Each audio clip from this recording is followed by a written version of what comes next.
Firstly, mesti kita nak tahu punya, apa punca penceraian sebenarnya? Okay, punca penceraian first kali sebab dia tak bagi nafkah. Selama 6 tahun tu saya duduk dengan dia.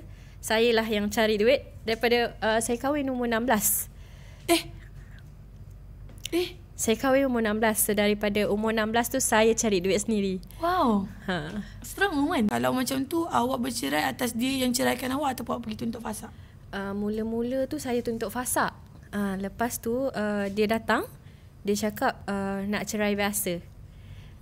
Masa tu dia ugut saya, dia cakap cerai biasa nanti kalau cerai biasa dia nak anak. Dia cakap macam tu. Tapi macam mana anak boleh dekat dia? Sebab dia dah ambil dulu. Sebelum kita orang cerai, dia dah ambil dulu anak tu. So saya dah balik rumah ibu dulu. Sebelum kita orang cerai, sebelum saya minta fasa apa semua, saya dah balik rumah ibu dengan anak. Tapi dia cakap nak berbaik. Bagi, and then lepas daripada bagi tu, dia cakap, okay, jom kita pergi mahkamah apa semua, settle kan. Memang tu adalah plan dia.